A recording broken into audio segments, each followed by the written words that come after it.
नमस्कार, सभी अध्यापकों को मेरा प्रणाम, तहे दिल से आशीर्वाद। जल्दी ही रीट की भर्ती, आप सबका सिलेक्शन हो, बढ़िया तरीके से सिलेक्शन हो। रीट के अंदर शिक्षण विधियों का बहुत बड़ा महत्व है। मैंने भी कहा था शिक्षण विधियाँ मैं आपको करवा दूंगा, लेकिन लाइव कराने का मतलब सिर्फ टाइम खराब करना है। 20 मिनट के मैटर को 1 घंटा खींचना होता है, इसलिए इन सबको मैं रिकॉर्ड कर रहा हूँ, ताकि रिकॉर्ड करके आपको जो 1 घंटे में पढ़ाया जा सके वो 20 मिनट में आपको प्रोवाइड करूँ। सारी शिक्षण विधियाँ क्लियर हो जाएगी, इनको 2 या 3 बार आप देख लेना, शिक्षण विधियाँ आपकी पूरी क्लियर हो जाएगी। हो सकता है इनमें से अगर क्वेश्चन आए तो आपका क्वेश्चन कभी गलत नहीं होगा। और जब आगे सेकंड ग्रेड भर्ती आने वाली है, ये शिक्षण विधियाँ हिंदी में कुल 25 शिक्षण विधियाँ हैं, और इन 25 को 15 शिक्षण विधियाँ हर सब्जेक्ट के अंदर सेम ही है। तो हिंदी की ये 25 शिक्षण विधियाँ भी आपके सेकंड ग्रेड में एज इट इज काम आएगी। तो हम शुरू करते हैं, चिंता करने की जरूरत नहीं, इस वीडियो को 2-3 बार देख लेना। अब कैसा पढ़ाया है वो तो जब लास्ट में कमेंट करोगे तभी पता चलेगा। मास्टर बड़े कंजूस होते हैं कमेंट करने के मामले में, तो ये बात नहीं चलेगी बिल्कुल भी। लास्ट में कमेंट करके बता देना कि हाँ मैं पूरा करवा रहा हूँ, मैं कम समय में दे रहा हूँ, इसलिए लग सकता है कि कम दिए हुए मैटर हैं। अब मिला लेना, आपने तो पढ़ा है, कहीं ना कहीं से तो पढ़ा होगा, मिलान कर लेना। चलो कोई बात नहीं, शुरू करते हैं सारे को। सबसे पहली जो विधि है उसका नाम है रसा स्वादन विधि। शिक्षण विधियों में अगर आप किसी भी शिक्षण विधि का आप अगर अर्थ समझ जाते हैं तो अर्थ समझने का मतलब आपकी आदि शिक्षण विधि। रसा स्वादन का मतलब रस किस में आता है। मैं आपको अगर शायरी सुनाऊं, कविता सुनाऊं, तुम कहोगे वाह वाह आने दो गुरुजी और आने दो। अगर मैं तुम्हें कविता सुनाने लग जाऊं ना तो फिर आनंद ही आने लग जाता है। यानी रस किस में आता है, कविता में। मैं कविता चालू कर दो, गुजरा जो उसके दर से तो थर थर आए पैर, मंदिर के पुजारी भी वहां। अब आनंद आ रहे, भले थे बीएड कर रहा के, लेकिन थाने भी लागे गुरुजी और सुना कविता, तो ये तो छोटे बच्चा तो फिर अच्छी लगती है। यानी हर स्तर में काम आती है ये, प्राथमिक उच्च सब स्तर में चलती है। कभी बोले बुढ़ हो जाए अभी नहीं कविता सुना, वो एक और आनंद कविता यार शानदार है। तो रसा स्वादन विधि जो है वो किस में उपयोगी होती है, वो होती है कविता पाठन में। इसका मूल उद्देश्य क्या है, रसा स्वादन विधि का मूल उद्देश्य कतई ये नहीं है कि आप में कविता में क्या है वो बताना, यानी कविता में का अर्थ बताना इसका कोई उद्देश्य नहीं है। इसका उद्देश्य है उस कविता का आनंद लेना। क्या लेना, आनंद। जैसे कविता आपको आई कि जैसे खूब लड़ी मर्दानी कविता है, 6ठी क्लास में लगती थी हमारी खूब लड़ी मर्दानी, वो तो झांसी वाली रानी थी, बुंदेले हर मुख से हमने सुनी कहानी थी। तो ये जो कविता है, इस कविता में वो क्या करता है, वो टीचर आएगा और सबसे पहले क्या बोलेगा कि भाई हम पढ़ रहे हैं आज लक्ष्मीबाई की कविता, ठीक है। अब वो कविता में जो भी बात है वो पहले बता देता है, यानी शॉर्ट में बता देता है कि बच्चों 1857 की क्रांति के समय हमारे एक वीरांगना जो थी वो बहुत लड़ी थी अंग्रेजों से, और उसकी एक कविता है, उसका एक गुणगान है। लक्ष्मीबाई जो थी वो झांसी से थी और अंग्रेजों के साथ युद्ध किया था, ये पहले बता के, और फिर उस कविता का मूल उद्देश्य होता है रसा अनुवाद करवाना, यानी रस का मतलब कविता में कहीं जोर से बोलना पड़ता है, कहीं धीरे बोलना पड़ता है, कविता कभी एक स्वर के अंदर नहीं होती, तो वो चीज बताना इसका मूल उद्देश्य होता है। यानी इस विधि को एक प्रकार से उपसंहार विधि कहते हैं, उपसंहार विधि। क्यों, क्योंकि कविता की व्याख्या कर दी फिर उसका रसानुभूत कराया जाता है, व्याख्या, इसलिए इस विधि को एक प्रकार से उपसंहार विधि। इस विधि में कभी भी खंडान्वय विधि का प्रयोग नहीं होता। खंडान्वय विधि का प्रयोग हमेशा उच्च कोटि की भावनात्मक कविता पढ़ाने में होता है।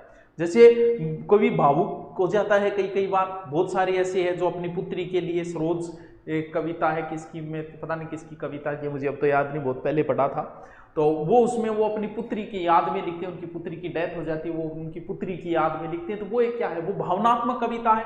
तो खंडान्वय विधि का प्रयोग उच्च कोटि की भावनात्मक, जिसमें प्रश्नों का अधिक अनुचित प्रयोग होता है, यानी बिना मतलब प्रश्न मत, जब कविता प्रारंभ हो गई ना तो फिर सिर्फ कविता को ही फोकस रखो तुम, नहीं कि यहां पर कभी ये कहना चाहता है, यहां पर कभी ये कहना चाहता है, उसमें आनंद भंग हो जाता है। क्यों, क्योंकि वही बात है, डायलॉग बाजी चलते चलते वीररस नहीं आ सकता, तो कविता चलते चलते बीच में एक्स्ट्रा बातें आती है, उसके आनंद क्या हो जाता है हमेशा। जैसे आप फिल्म देखते हो, बीच में एडवर्टाइज आते, रीस को नहीं आओगे, तो वही बात है, क्योंकि इसमें क्या है, खंडान्वय विधि का प्रयोग नहीं होता है। खंडान्वय विधि का प्रयोग हमेशा किस में होता है, इतिवर्तात्मक कविता पढ़ाने में, कविता पढ़ाने में।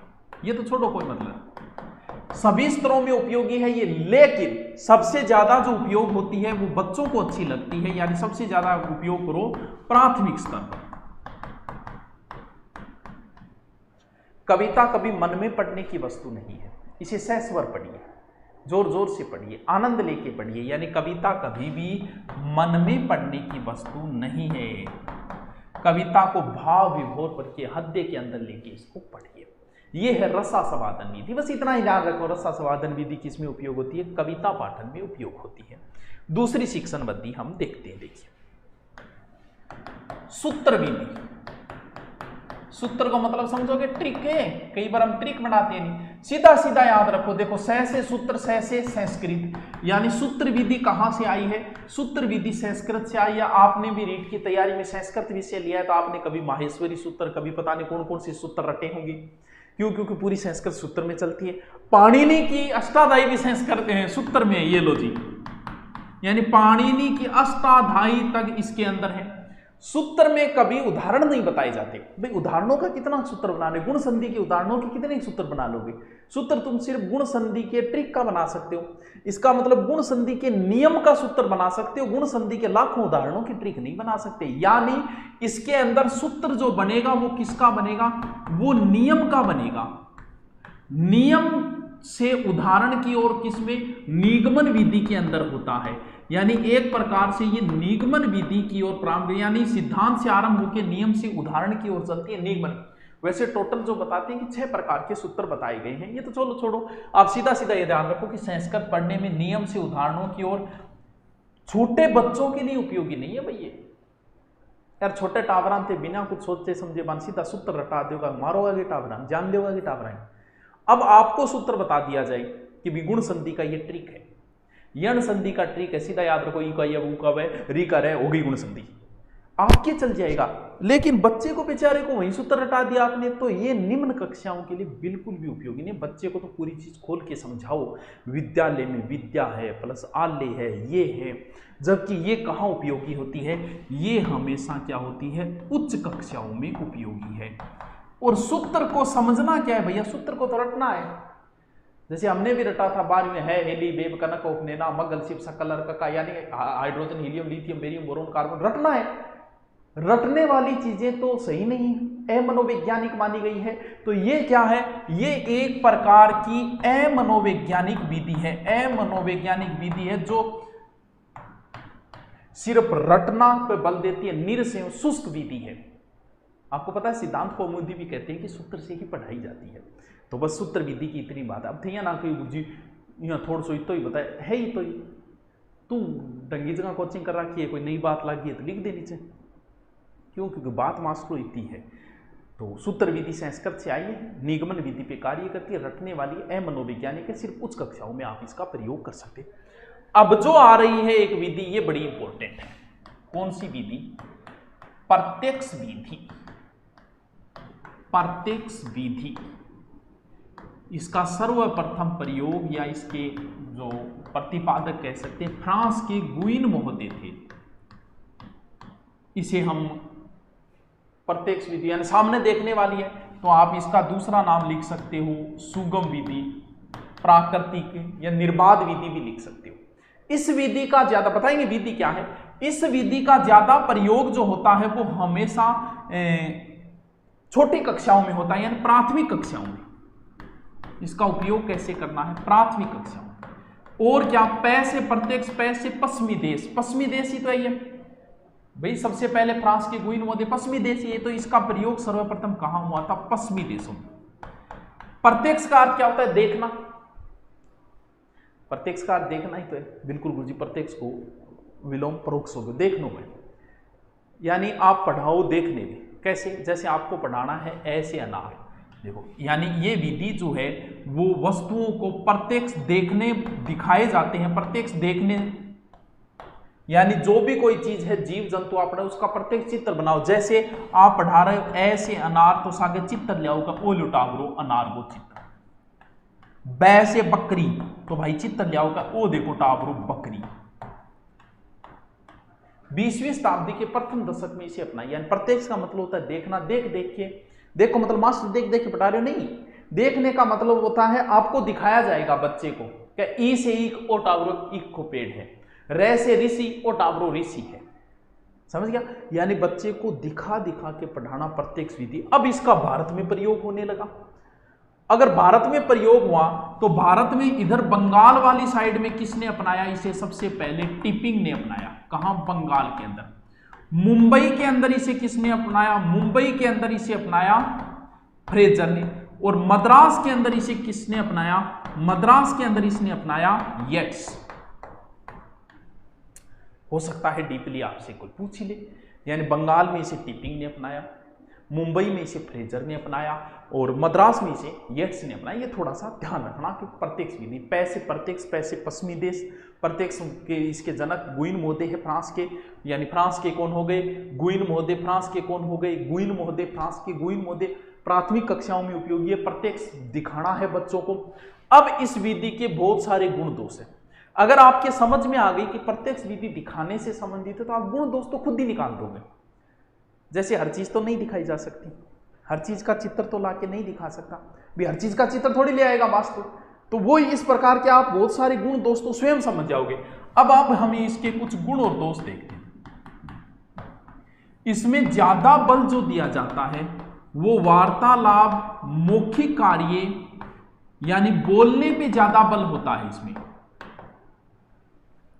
लिखने पे इतना नहीं होता है। इसमें ज्यादा बल दिया जाता है बोलने। अन्य जो भाषा है, अन्य भाषा स्वतंत्र पृथक भाषा के रूप में पढ़ाया जाता है इसमें। जैसे दूसरी भाषा अगर पढ़ानी हो, जैसे हिंदी से इंग्लिश पढ़ानी हो, तो अन्य भाषा स्वतंत्र और पृथक रूप से पढ़ाई जाती है। लेकिन मातृभाषा का प्रयोग इसमें न के बराबर होता है। यानी मातृभाषा का प्रयोग इसमें क्या कर दिया जाता है? मातृभाषा का प्रयोग इसमें सीमित कर दिया जाता है, संपूर्ण वाक्य को एक इकाई माना जाता है। मातृभाषा का प्रयोग इसके अंदर सबसे कम करना है। अब देखो इसमें देखते जाओ, आपको लिखवा तब समझ आ।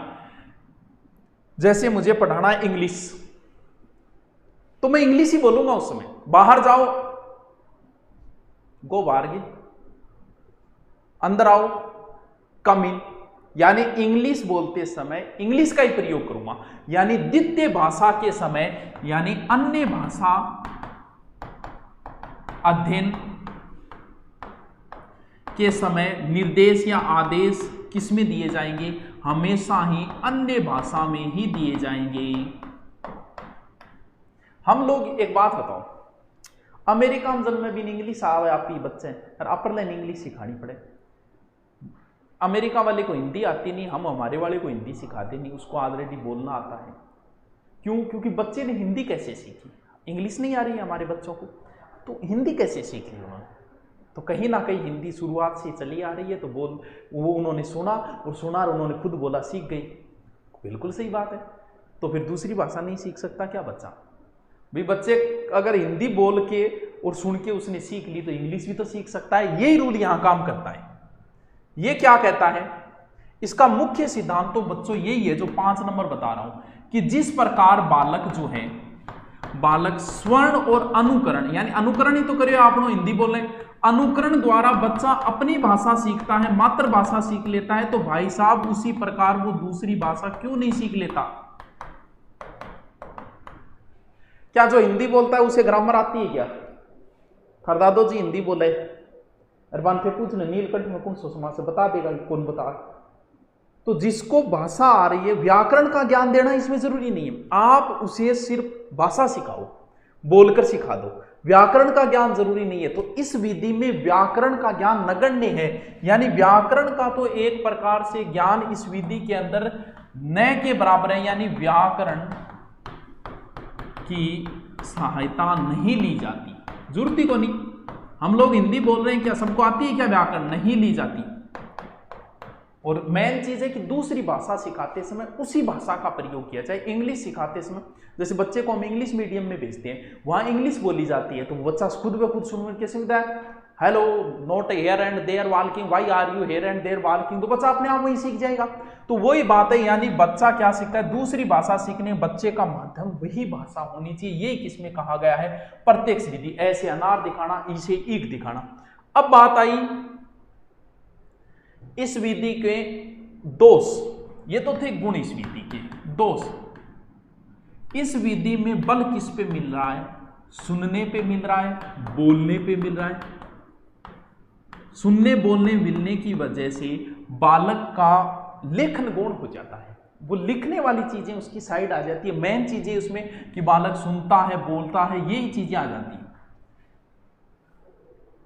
ये चीज इसकी थोड़ा सा नुकसान है, पर व्याकरण का ज्ञान भी कम हो जाता है बच्चे को, क्योंकि व्याकरण का ज्ञान भी जरूरी होता है।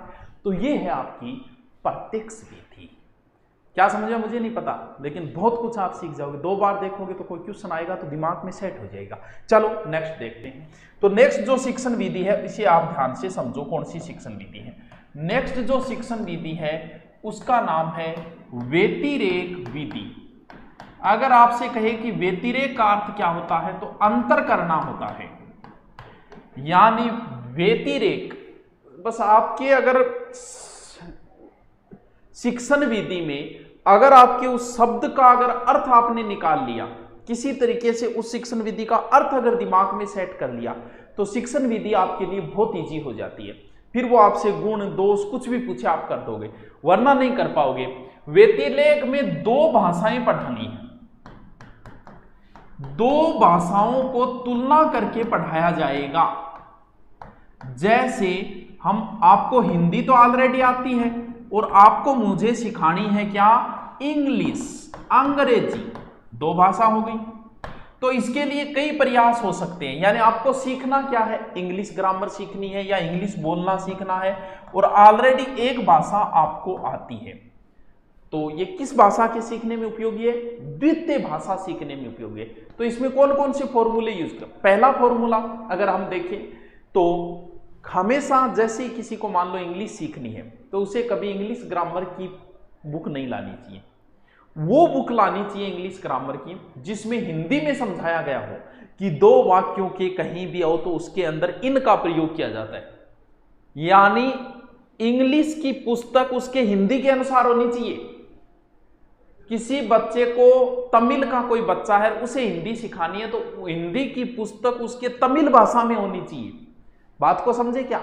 आप इंग्लिश आपको बिल्कुल नहीं आती, आप ग्रामर पढ़ना चाहते हो, तो आप पूरी की पूरी इंग्लिश बुक मत लेके आओ, आप वो बुक लेके आओ जिसमें इंग्लिश को हिंदी में समझाया गया हो। यही है इसका तरीका। यानी नियम क्या बोलेगा? नियम ये बोलेगा कि आप बच्चे को जो भाषा सिखा रहे हो उसकी पुस्तक भी क्या होनी चाहिए? उसी भाषा के अंदर होनी चाहिए। डॉक्टर है भोला शंकर, कौन है? डॉक्टर भोला शंकर, भोला शंकर व्यास। ये कहते हैं कि द्वितीय भाषा शिक्षण की सबसे अच्छी जो शिक्षण विधि है वो व्यतिरेक है, यानी द्वितीय भाषा शिक्षण की सर्वश्रेष्ठ विधि है ये, सर्वश्रेष्ठ। यानी इसके अंदर क्या किया जाता है? 2 भाषाओं की तुलना की जाती है। मेन चीज यही है, यानी एक तरीके का तुलनात्मक अध्ययन होता है। क्या करना है? मान लो आप क्लास के अंदर 2 ग्रुप बना लो, एक ग्रुप बना लिया क्लास का, दूसरा ग्रुप बना लिया। इस ग्रुप को क्या आती है? हिंदी आती है, और आप इस ग्रुप को इंग्लिश पढ़ाना चाहते हो, और दूसरा जो ग्रुप बनाओगे आप उसमें वो बच्चे लो जिनको इंग्लिश अच्छी आती हो।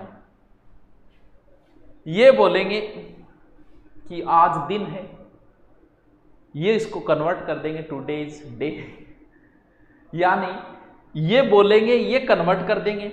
बताओ ये बच्चे सीखेंगे कि नहीं सीखेंगे? सीख जाएंगे। बस वही तरीका होता है व्यतिरेक विधि का, जिसका उद्देश्य होता है बालकों के शब्दकोश में वृद्धि करना। जैसे अंताक्षरी मान लो, एक प्रकार की अंताक्षरी होती है इसके अंदर, तो इसका मुख्य उद्देश्य होता है बच्चों के शब्दकोश की वृद्धि करना। समझ में आई क्या आपको बात? बच्चों के शब्दकोश में वृद्धि करना, ये थी व्यतिरेक विधि। यानी व्यतिरेक का अर्थ होता है तुलना करना। दूसरी भाषा आपको तुलनात्मक रूप से पढ़ाई जाएगी। इंग्लिश पढ़ानी है तो उसकी पुस्तक इंग्लिश के अनुसार करो। 2 क्लास के अंदर 2 ग्रुप बना लो, एक ग्रुप को इंग्लिश अच्छी आती है उसको अलग कर दो, हिंदी वाले को अलग कर दो, ये हमारे गुरुजी है, दूसरा ग्रुप उसको कन्वर्ट कर देगा।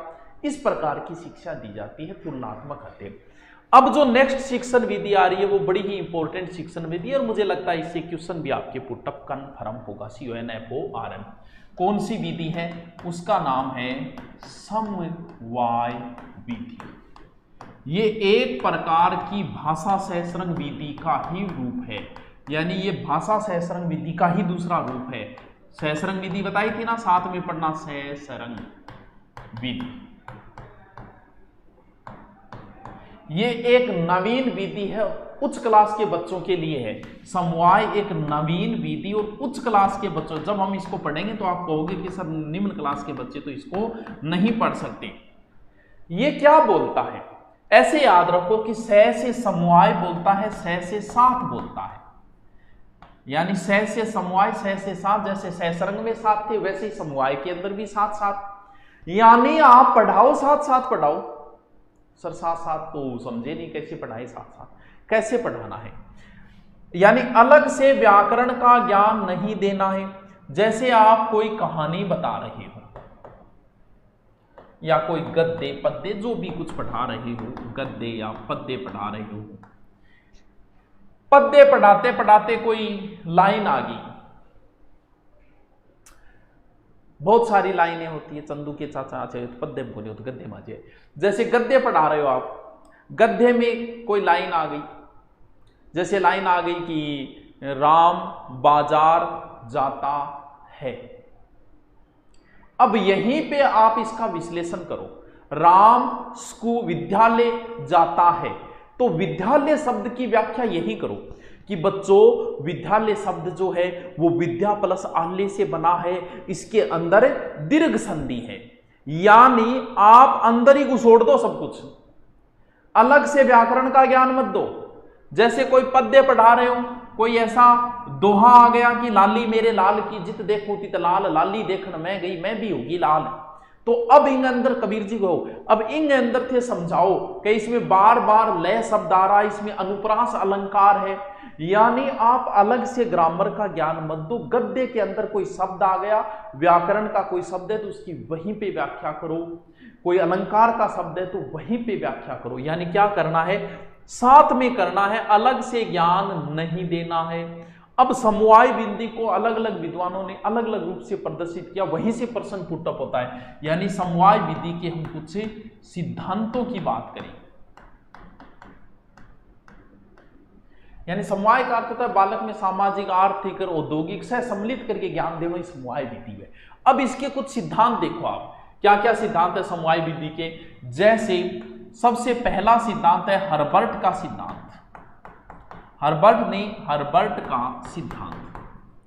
हर्बर्ट ने समवाय से संबंधित दो सिद्धांत दिए हैं। देखो पूरा डिटेल बता रहा हूं, आपके जितना पढ़ो उतना अच्छी बात है। देखिए पहला है हर्बर्ट का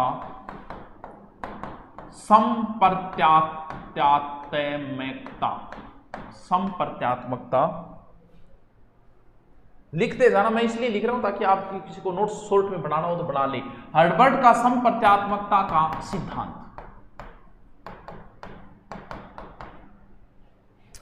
ये कहता है संप्रत्यात्मक यानी पुराने से जोड़ो। यानी जब तक, यानी ये सिद्धांत ये कहता है जब तक नए पाठ का पूर्व ज्ञान के साथ नहीं जोड़ा जाएगा, नए पाठ का पूर्व ज्ञान के साथ नहीं जोड़ा जाएगा,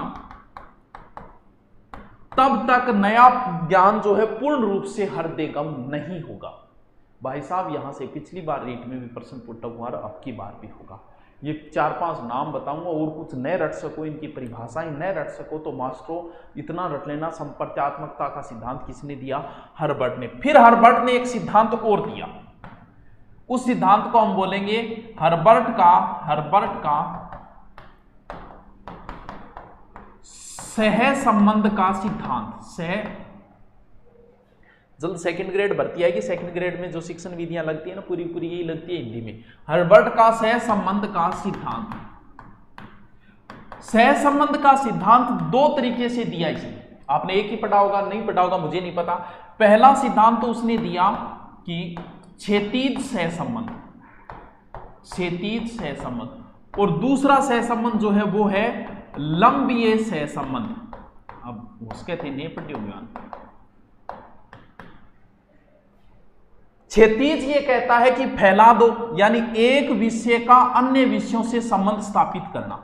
जैसे इतिहास पढ़ाते पढ़ाते आप इतिहास से ज्योग्राफी में घुस जाओ, इस प्रकार। यानी क्षैतिज सिद्धांत ये बोलता है कि एक विषय का अन्य विषयों के साथ संबंध, जबकि लंबीय सिद्धांत कहता है एक ही विषय के विभिन्न अंगों का संबंध। एक ही विषय का अन्य विषयों से संबंध, एक ही विषय विभिन्न अंगों का संबंध। यह है, और नहीं याद रहे तो इतना ध्यान रख लेना, हर्बर्ट का क्या सिद्धांत है, सह संबंध का सिद्धांत। बड़ा ही इंपॉर्टेंट है, क्योंकि वो आपसे सीधा सीधा भी पूछेगा, एग्जाम के अंदर पूछे गए हैं कई बार, इसलिए बता रहा हूं। नंबर सी है जिलर का केंद्रीकरण सिद्धांत। भाई रट लेना इनको मास्टरों, केंद्रीकरण सिद्धांत, जिलर का केंद्रीकरण सिद्धांत। सर ये जिलर कौन था? ये हर्बर्ट का ही चेला था। यानी जिलर कौन है? हर्बर्ट का शिष्य है। ये हर्बर्ट का क्या है? शिष्य। इसने ये कहा कि आप एक विषय को केंद्र में रखो। अच्छा, पूरी मतलब क्लास में विषय एक ही लगाओ, एक ही विषय को केंद्र में रखे अन्य विषय पढ़ाओ। वाह यार, केंद्रीकरण का मतलब केंद्र में एक ही विषय रखना है। जिलर बोलता है कि केंद्र में एक विषय रखो, केंद्र में एक विषय रख के अन्य विषयों को पढ़ाओ, रखकर अन्य विषयों को पढ़ाओ। अच्छा, कौन सा रखना है जिलर जी? फिर देखो के बोल रहे जिलर जी, थोड़ा सा कम कर दो। देखो जिलर के बोल रहे, जिलर कह रहे हो कि केंद्र में मेन विषय इतिहास रख लियो। इतिहास आयो कभी इस व्यक्ति ने सिंधु नदी पार की, सिंधु नदी में घुस जाओ, सिंधु नदी की बात बताने लाए जाओ ज्योग्राफी का। कई मास्टर को नहीं जगह सब्जेक्ट फेवरेट यानी बात आता ही अरबी में घुस जाएगा तो भी आई सिंधु ने, फिर बात हिमालय आई तो हिमालय में घुस जाओ। यानी जिलर क्या कहता है कि मुख्य विषय क्या रखो? मुख्य विषय इतिहास रखो। जबकि पारकर कहना ना विज्ञान रख लियो, क्या मेन विषय विज्ञान रख लियो और विज्ञान और पढ़ा दो। कभी जल का सूत्र H2O है, फिर जल पर आ जाओ, जल कितो है, भूमि पर कितना % जल है, यहां करके और विषय घुस जाओ। अच्छा, नंबर तीन है डी गर्मी।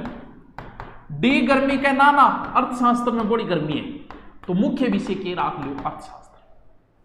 जचना इसकी क्या समस्या है, इसकी दोष क्या है, वो भी तो हम समझेंगे। अभी तो सिर्फ आपको बताया है, तो रटना पड़ेगा भाई साहब इन चीजों को। आपको हो सकता है आपने इन शिक्षण वीडियो कैसे पढ़ा मुझे नहीं पता। सहसंबंध का सिद्धांत हर्बर्ट का, लेकिन जिलर का क्या है? जिलर का कौन सा सिद्धांत है? केंद्रीकरण का सिद्धांत है जिलर का। ठीक है, नेक्स्ट सिद्धांत है फ्रोबेल। यानी फ्रोबेल का जीवन केंद्रित शिक्षा, ये इसका सर्वप्रथम विचार। यानी जीवन केंद्रित मतलब भाषण खेल खेल में सिखा दो। और की याद कौन रखनो कि जीवन केंद्रित शिक्षा का सिद्धांत किसने दिया? फ्रोबेल ने। अब कैसे सूत्र बनाओ वो आपकी मर्जी, कैसे तैयार करते हो, लेकिन ये बड़ी ही इंपॉर्टेंट चीज है। फिर है लास्ट फ्रोबेल का जीवन, लास्ट तो नहीं है, अमेरिका डीवी, पूरा नाम तो क्या पता है, डीवी बोल दो। डीवी कहां का है? अमेरिका का। डीवी का सामंजस्यीकरण सिद्धांत यह कहता है कि सामाजिक जीवन को आधार बनाओ, विद्यालय के अंदर ऐसी सामाजिक क्रियाएं करो जिसे बच्चा सीख जाए। यानी डीवी का कहना है कि सामाजिकता को केंद्र, शिक्षा का केंद्र किसको बनाओ? शिक्षा का केंद्र जो है वो बनाओ आप सामाजिक जीवन, और स्कूल में ऐसी क्रियाएं करो जो शिक्षाप्रद हो। तो सामाजिकरण का सिद्धांत किसका है? डीवी का। ऐसे ही पूछेगा वो आपसे। ये नाम जो 4-5 है इनको रट्टा लगा लेना भैया आप। फिर बात कौन सी घूमता गांधी जी का बोल, गांधी जी थे भी तो की बोलो। तो गांधी जी कौन सा सिद्धांत दिया? गांधी जी का समवाय सिद्धांत। गांधी जी ने एक बेसिक शिक्षा पद्धति का जन्म दिया। यानी हम ये कह सकते हैं कि बेसिक पद्धति के प्रदाता बेसिक पद्धति का प्रतिपादन किसने किया है? महात्मा गांधी ने किया है। बुनियादी शिक्षा 1937, बुनियादी शिक्षा एक तरीके गांधी जी की देरी है, यानी समवाय शिक्षा गांधी बेसिक आधार क्या बनाए, और बेसिक शिक्षा का आधार क्या बताया इन्होंने? बेसिक शिक्षा का आधार बताया भारतीय दर्शन, आधार बताया इन्होंने भारतीय दर्शन। दोबारा आओ, चीज थोड़ी बड़ी इंपॉर्टेंट है ये समवाय पद्धति।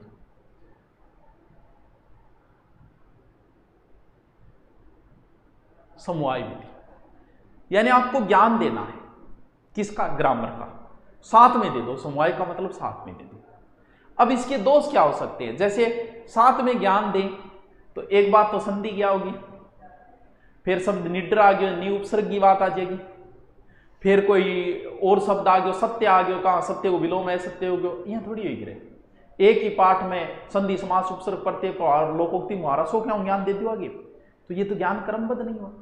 अब जैसे हम पढ़ाते हैं कि मेवाड़ का इतिहास, तो उस 5 दिन 7 दिन मेवाड़ का इतिहास चलता है।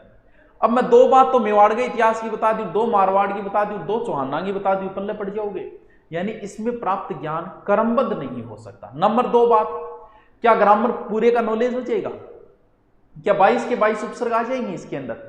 नहीं आएंगे। यानी ज्ञान भी पूर्णतः नहीं दिया जा सकता, ना तो ये ज्ञान क्रमबद्ध हो सकता है, ना ही ज्ञान पूर्णतः हो सकता है। ये एक तरीके की कमियां हैं इस शिक्षण विधियों की। आपको ये नाम रखना है, हर्बर्ट का संप्रत्यात्मक सिद्धांत, हर्बर्ट का सहसंबंध सिद्धांत, जिल्दर का केंद्रीयकरण सिद्धांत, और फ्रोबेल का जीवन केंद्रित, और डीवी का सामंजस्यकरण सिद्धांत, और बेसिक शिक्षा किसने दी थी? गांधी जी ने। चलो नेक्स्ट देखते हैं। नेक्स्ट जो शिक्षण विधि है उसका नाम देखिए। नेक्स्ट शिक्षण विधि है भाषा शिक्षण यंत्र उपकरण विधि। अब नाम से ही पता चल रहा है भाई इसका, तो इसका मतलब है भाषा के सीखने में यंत्रों का प्रयोग, डिजिटल शिक्षा, यानी इसमें डिजिटल शिक्षा काम में ली जाएगी। अब आज तो डिजिटल शिक्षा सब जगह हो गई है, लेकिन उस समय डिजिटल शिक्षा एक बड़ी बात हुआ करती थी। यानी इस विधि को एक तरीके से अनुकरण विधि का, अनुकरण विधि का दूसरा रूप कह सकते हो। अध्यापक की जगह इसमें डिजिटल क्रांति होगी, यानी अध्यापक की जगह सीतावाद्यों का प्रयोग किया जाएगा इसमें। अब बात आती है कि ये किसके लिए उपयोगी? भी डिजिटल में कुछ चित्र वगैरह दिखाई दे तो किसको अच्छे लगते हैं? छोटे बच्चे। तो ये जो शिक्षण विधि है वो विशेष रूप से छोटे बच्चों के लिए उपयोगी है। छोटे बच्चे इसमें प्ले से सीख जाएंगे, खेल खेल में ही सीख जाएंगे। देखो क्या क्या चाहिए। अब गुरुजी उपकरण कौन सा चाहिए उसके कोई ईटर को देखो, मुख्य रूप से 4 प्रकार का उपकरण चाहिए इनके अंदर। कौन सा? एक तो चाहिए ग्रामोफोन मशीन, ठीक है गुरुजी, या फिर आप कह इसका टेप रिकॉर्डर, ठीक है गुरुजी। नंबर 2 रचना रिकॉर्ड, यानी गुरुजी के मतलब यानी कैसेट, ठीक है। चित्र भी तो चाहिएगा, यानी चित्र, और के पढ़ाना चाह रहे हो भाई सहायक पुस्तक भी तो चाहिएगी, यानी और क्या चाहिए इसमें? सहायक पुस्तक। वैसे देखें तो दूसरी भाषा सिखाने में ये थोड़ी उपयोगी हो जाती है। जैसे इन चीज़ों को दिखाते हुए, जैसे मान लो कबूतर दिखाया या मोर दिखाया, फिर पिकॉक बोला, तो दूसरी भाषा सिखाने में भी एक तरीके से उपयोगी है। बाकी इस विधि एकदम छोटी सी विधि है और कोई विशेष बात इसकी है नहीं, इतनी ही बातें हैं। इतनी आपने पढ़ी है, कहीं ना कहीं से वो बात अलग है कि लंबा खींच दे। नेक्स्ट विधि थोड़ी सी अच्छी विधि है और एक इंपॉर्टेंट विधि है, और इस विधि का नाम है साहचर्य विधि। कैसे याद करेंगे? वैसे तो साहचर्य का अर्थ तो होता है समीपता, लेकिन समीपता कैसे याद करें? देखो, साहचर्य शब्द जो बना है वो सहचर से बना है, यह प्रत्यय जुड़ गए इसमें। सहचर का अर्थ होता है साथ साथ चलना, सह मन साथ चर मन चलना, साथ साथ चलते हुए सीखेंगे। यानी आड़ू भाषा में मैं सीधा सिखाऊं तो ये विधि छोटे बच्चों के लिए उपयोगी थी। जैसे 2 से 7 साल के बीच के बच्चों को मान लो, 1.5 से 6.5 कहे तो जो भी है, तो इन बच्चों के लिए उपयोगी है। इसमें क्या किया जाता है? जैसे बहुत सारे सीधे आड़ू भाषा में पढ़ा रहा हूं, फिर मैं आपको इसके तरीके बताऊं। जैसे मान लो एक चित्र ले लिया, किसका चित्र ले लेते हैं? कबूतर का ले लिया, ठीक है, और एक ये तो अलग से चित्र है, और एक दूसरा बॉक्स यानी एक दूसरा कार्ड में कै लिख दिया, ठीक है। फिर चित्र बनायो बांदरो, बांदरा यानी बंदर, और एक दूसरे चित्र में बै ले लियो, बंदर को चित्र और बै। बात समझ में आई? यानी बहुत सारे चित्र इकट्ठे कर लिए जाते हैं, और चित्रों के सारे जैसे 20 चित्र हैं, 20 चित्र अलग अलग बना लिए, अलग अलग बना के और उन 20 चित्रों के नाम लिख लिए। फिर बच्चे ने कह दियो कि तू ढूंढ। बच्चों सहजचर यानी चाल तो मोरिए गागा आगे बम ढूंढेगो, मैं और मैं तो सीख जाएगो, मैं भी सीख जाएगा, यानी भाषा को वो सीख जाएगा। ये विधि होती है कौन सी? सहजचर। याद ऐसे ही रखना है कि साथ साथ चाल तो बच्चों देख तो जागो, मोरियो आ गयो तो मैं काट ले, कबूतर आ गयो क्या काट ले। अब इसकी हम भाषा के हिसाब से व्याख्या करते हैं। देखिए कौन सी विधि चल रही है? सहचर्य विधि। सबसे पहले जो एग्जाम में प्रश्न पूछ लेते हैं कई बार कि इसका विकास किसने किया? यूरोप की एक महिला, इटली की एक महिला थी मारिया मोंटेसरी, यानी ये ज्यादा यूरोप में चलती है क्योंकि इटली वहीं आता है। इटली की एक महिला थी Maria Montessori, doctor Maria Montessori. लगभग इसका विकास जो हुआ था 1870 में। साहचर्य विधि मारिया मोंटेसरी, साहचर्य विधि मारिया मोंटेसरी, साहचर्य विधि मारिया मोंटेसरी। इस विधि में कई चित्र होते, सर्वाधिक कहां चलती है? यूरोप में। इसमें कई चित्र होंगे, प्लस खेलने की वस्तु भी हो सकती है, कमरे में एकत्रित कर ली जाती है। अब मैं भाषा के हिसाब से सिखा रहा हूं, आड़ू तरीका मैंने आपको बता दिया। एकत्रित कर लिए जाती है। फिर कार्ड पे नाम लिख लिए जाते हैं, इन सब के कार्ड पर इन सब के नाम लिखते हैं। बालक चित्र देखता है, नाम ढूंढता है, कबूतर नाम ढूंढता है, दिल नाम ढूंढता है, मोरियो नाम ढूंढता है, ऋषि नाम ढूंढता है। यानी बच्चा कार्ड में चित्र देख के नाम को ढूंढेगा। ऐसे अभ्यास करते करते बालक अनेक शब्द और अनेक वर्णों को सीख जाएगा। बच्चों के लिए बड़ी रुचिकर है, बड़ा प्यारी लगती है ये विधि, बच्चे बड़े एक्साइटमेंट होते हैं। यानी स्कूल जाने से पहले भी सिखा सकते हो इसमें। यानी इसमें बच्चा कैसे सीख जाएगा? बच्चा देखते ही सीख जाएगा। देखते देखते बच्चा कार्ड देखेगा, ढूंढेगा, इससे बच्चा शब्द प्लस वर्णों को सीख जाएगा। अब इसकी समस्याएं बहुत है। क्या सारी चीज के चित्र इकट्ठा कर सकते हो?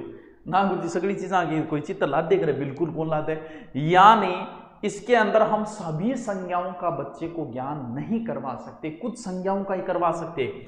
यानी एक प्रकार का दोष है कि सभी संज्ञाओं का ज्ञान नहीं करा सकते, सभी संज्ञाओं का ज्ञान नहीं हो सकता। ओनली फॉर छोटे बच्चों के लिए उपयोग, थाने कहते हैं थारे लिए उपयोगी थोड़ी है। तो वही बात है, ये किसके लिए बच्चों? छोटे बच्चों, प्यारे बच्चे, नन्हे बच्चों के लिए उपयोगी है। यानी ये विधि किसके लिए उपयोगी? छोटे बच्चों के लिए उपयोगी है। इसे देखो कहो विधि कह सकते हैं, शब्द शिक्षण विधि भी कह सकते हैं, लेकिन आप नाम क्या याद रखना? आप साहचर्य विधि भी याद रखना। लगभग 3 से 7 वर्ष छोटे बच्चों के लिए एक प्रकार की उपयोगी। क्या समझ लेनी है? साहचर्य विधि मारिया मोंटेसरी। साथ साथ चलते हुए सीखना है। चलते हुए सीखने का मतलब कुछ चित्र ले लिए और उन चित्रों के नाम का अलग कार्ड ले लिए। 20 चित्र मान लो कमरे में लगा दिए, 20 बच्चे को कार्ड दे दिए। बच्चा चित्र के सामने सहज चलते में जाएगा, देखेगा, ढूंढ लेगा, ऐसे कुछ शब्दों को सीख जाए। कबूतर नाम है तो कबूतर शब्द को सीख जाएगा, और या कै को सीख जाएगा। ये लो जी, सभी संज्ञाओं का हम ज्ञान नहीं करा सकते भाई, तुम खुद जानकार हो, इतने तो बीएड कर ली। चलो ये है कौन सी विधि है? साहचर्य विधि। ठीक है, नेक्स्ट जो कि सबसे विवादित, सबसे ज्यादा चलती है, सबसे ज्यादा प्रयोग किया जाता है, सबसे प्राचीन विधि है, और उस विधि का लेकिन मनोवैज्ञानिक मानी जाती है। इस विधि का नाम है ज्यादा लेक्चर ना छांटे, यानी इस विधि का नाम है व्याख्यान विधि। ये विधि कोई आज की नहीं है। प्राचीन समय में गुरुकुल में गुरु जब पढ़ाते थे तो भी इसी विधि का प्रयोग करते थे। प्राचीन गुरुकुल परंपरा से चली आ रही विधि है भाषण देना विधि, क्योंकि भाषण जब से हम चले तब से चल रहे हैं, तो ये एक प्रकार की व्याख्यान विधि है। ये बहुत प्राचीन विधि है, बिल्कुल प्राचीन विधि है। भगवान कृष्ण ने गीता का ज्ञान दिया तो उस समय भी उन्होंने व्याख्या ही तो की है। भी भगवान कृष्ण लगे हैं गीता का ज्ञान देने में अर्जुन को, तो वो भी तो व्याख्या ही कर रहे हैं, वो भी तो वहां पर भाषण ही दे रहे हैं अर्जुन को। तो ये विधि तो बहुत प्राचीन विधि हमेशा से चली आ रही है। वो तो चलो ठीक है, अर्जुन एक्टिव था, मान लो एक्टिव नहीं। अब आप समझो व्याख्यान विधि के गुण दोष आपके खुद के समझ में आएंगे। देखो वर्तमान में सबसे ज्यादा आलोचना होती है इस विधि की और सबसे ज्यादा प्रयोग होती है, हर कोई प्रयोग करता है इस विधि को। अब मान लो दैट सपोज व्याख्यान विधि में आप उस टीचर के साथ व्याख्यान मत करो जो आपका फेवरेट टीचर हो, जिसे पढ़ के आपके आनंद हो। आप कल्पना करो कि ऐसा टीचर जो व्याख्या देने आया है और एकदम बोरिंग मास्टर है, वो भाषण दे रहे हैं एकदम बोरिंग है, बस बठू थार व्याख्यान विधि का गुण और दोष है सामा जाएगा थारे। देखो क्या क्या इसके गुण है, क्या क्या भाषण देना, व्याख्यान का मतलब क्या भाषण देना। यानी देखो ये जो विधि है एक प्रकार की केवल सर्जनात्मक विधि है। देखो समझो इस चीज को, इसमें हमेशा केंद्र बिंदु टीचर ही रहेगा। टीचर आयो आपका भाषण चालू कर दिया, बिन बेरो कोनी के गैल ने टाबर है वो जर्दो बना लाग रहा है, बन कोई मतलब कोनी है। गैल ने कोई सूत्यो है तो सूत्यो है, गैल ने कोई यहाँ आगे हाथ करिए बात लाग रहे। टीचर को मतलब है लेक्चर छांटनो, यानी सिर्फ भाषण दे कोई अंदर। यानी ये विधि में सिर्फ टीचर एक्टिव रहा, क्योंकि उसे बोलना पड़ेगा। छात्र केंद्रित विधि नहीं है, इसके अंदर टीचर को एक्टिव रहना पड़ेगा, छात्र क्या ही रहे इसके। तो ये विधि क्या है, एक प्रकार की अमनोवैज्ञानिक विधि है। अमनोवैज्ञानिक क्यों है, बच्चे एक्टिव ही नहीं है, बच्चे को कोई मतलब ही नहीं है। ठीक है बड़ी देर बकतो क्यों वही है, लास्ट गैल में बैठे हैं तो कोई मतलब ही कोई नहीं है, वापस आप ही कहानी चला रखी है, बीच में मोबाइल चला रखे है। तो ये विधि एक प्रकार की क्या है, ये जो विधि मानी जाती है व्याख्यान विधि, वो एक प्रकार की अमनोवैज्ञानिक विधि मानी जाती है। इसमें छात्र निष्क्रिय रहता है, श्रोता बने रहा। हाँ ठीक है चारण दे चारण दे, यानी श्रोता छात्र हमेशा इसमें निष्क्रिय श्रोता, सक्रिय नहीं निष्क्रिय श्रोता। मैंने बताया ना, आप ऐसे टीचर की कल्पना करो जो पढ़ाने में बोरिंग और व्याख्या दे रहे हो, तो ये क्या छात्र क्या रहेगा, निष्क्रिय श्रोता रहेगा इसके अंदर। टीचर आए, टीचर ने चीज कोई मतलब को नहीं कि बच्चे की के रुचि है, बच्चों के पढ़ना चाह रहे हैं, आ बात बच्चों पढ़ना चाह रहे कौन चाह रहे, कोई मतलब को नहीं, वो तो आयो आपका भाषण छांटा। क्यों, क्योंकि ये व्याख्यान विधि है। तो इस विधि में हम क्या कहेंगे, इसमें बच्चे की रुचि का ध्यान नहीं दिया जाता कि बच्चा क्या चाहता है, बच्चे की रुचि का ध्यान, उसकी प्रवृत्ति से कोई मतलब नहीं, उसकी योग्यता का कोई ध्यान नहीं रखा जाता है। अब एक बात बताओ, मन न ले जाए कोई कहते 5वीं क्लास में पढ़ाना है तो भाई जी टाबर गाड़ काटे, गाड़ तो नहीं काटे लेकिन कोई मतलब नहीं। क्यों, क्योंकि मैं व्याख्या देता हूं। व्याख्या देना सिर्फ उच्च कक्षा के बच्चों के लिए संभव है। जैसे हम आप देखना, मैं कभी रीट फर्स्ट एड में पढ़ाते हैं ऑफलाइन, तो वहां बिल्कुल डायलॉगबाजी नहीं करता हूं, कभी नहीं करता। क्यों, क्योंकि वो बच्चे व्याख्यान से पढ़ सकते हैं। लेकिन पुलिस और बच्चा में डायलॉगबाजी करनी पड़े, क्यों, क्योंकि उन अगर व्याख्या सीधी व्याख्या चालू करते हैं तो सो जाएगा। तो ये विधि जो है वो छोटे बालकों के लिए बिल्कुल उपयोगी नहीं है। उच्च कक्षा के अगर हम फर्स्ट ग्रेड को पढ़ाएं तो 8 घंटे कंटिन्यू व्याख्या दे सकते हैं, वो आराम से पढ़ ले। पुलिस वाले 2 घंटे भी नहीं पढ़ पाएंगे अगर सीधी व्याख्या देर बीच डायलॉगबाजी अगर नहीं करे, मिर्च मसालो नहीं लगे। क्यों, क्योंकि छोटे बच्चों के लिए ये उपयोगी नहीं है। ये विधि जो है वो हमेशा किन के लिए उपयोगी है, ये उच्च कक्षा में उपयोगी है। अब क्या व्याख्या सभी विषयों में दी जा सकती है, दे साइंस में क्या व्याख्या दे, साइंस में क्या व्याख्या दे सकते हैं, नहीं दे सकते। साइंस में बहुत सी चीजें करके मान के समझानी पड़ती है। चलो हिस्ट्री में दे सकते हैं व्याख्या, लेकिन सभी विषयों के लिए उपयोगी नहीं है व्याख्यान विधि, इसका भी ध्यान रखना। यानी व्याख्यान जो है वो सभी विषयों के लिए उपयोगी नहीं है।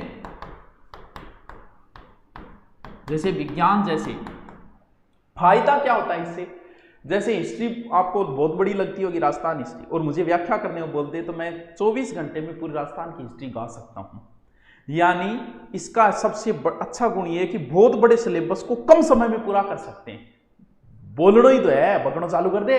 यानी इसका ये एक तरीके का अच्छा गुण है कि ये संक्षिप्त कर देती है किसी चीज को, सिलेबस को जल्दी पूर्ण कर देती है। सरल विधि भी कह सकते हैं हम संक्षिप्त, यानी कम समय में बहुत ज्यादा पढ़ाया जा सकता है। जैसे एग्जाम नजदीक और 3 दिन के लिए क्लास लगाए तो फिर व्याख्यान ही चलेगा, वहां पर डिटेल से थोड़ी होगा, तो चित्र दिखाओ और ये वो है। तो कम समय में ज्यादा सिलेबस पूर्ण कर सकते हैं, यानी कम समय में ज्यादा पढ़ाया जा सकता है। अब देखो इनका दोष क्या है, अवगुण के। क्यों? क्योंकि हर विधि के गुण दोष जरूर होंगे। अब इस विधि के आप दोष देखो क्या क्या है। पहला दोष, छात्र निष्क्रिय, बिल्कुल निष्क्रिय, कोई की काम लाग रही है, कोई की नए। छात्र को नया सीखने को कुछ नहीं मिलता इसके अंदर। ठीक है, टीचर को जो आ रहा है टीचर बोल रहा है, यानी छात्र को नया सीखने को नहीं मिलता। छात्र को नया सीखने को नहीं मिलता, नया सीखने का अवसर नहीं मिलता। ना ही छात्र किसी प्रकार की खोज वगैरह का अवसर मिलता है इसके अंदर, यानी छात्र को कुछ खोज वगैरह का अवसर भी नहीं मिलता। गणित और विज्ञान में बिल्कुल भी उपयोगी नहीं है, गणित प्लस विज्ञान में उपयोगी नहीं है। यह है एक तरीका लेक्चर का गुण और दोष। लेक्चर जो है वो बहुत प्राचीन और हमेशा चलेगा, लेक्चर विधि हमेशा चलती रहेगी, ये बंद नहीं होगी कभी। मनोवैज्ञानिक विधि फिर भी चलती रहेगी, यानी भाषण देना अमनोवैज्ञानिक विधि है, क्योंकि ध्यान रहे बच्चा सो गया तो सो गया, बच्चा कोई और काम लगा इसमें, और बच्चा तर्क वितर्क नहीं कर सकता। जैसे कोचिंग में पढ़ाते 500 बच्चे पढ़ा के चले जाते हैं, 500 में से एक भी बच्चा ये नहीं पूछता कि गुरुजी वो क्या हो, क्यों? क्योंकि उसका तार्किक विकास नहीं हो पाता व्याख्यान विधि के अंदर। इस वजह से एक प्रकार की अमनोवैज्ञानिक विधि है। समझ गए लेक्चर विधि? चलो तो फिर नेक्स्ट विधि। वाह गुरुजी ये तो बहुत सोरी है, सोरी घनी है रहे थे तो पढ़ो ही को नहीं बेटी का बापो। चलो चलो अध्यापकों नेक्स्ट चलते हैं। प्रदर्शन विधि कौन सी विधि है? प्रदर्शन विधि।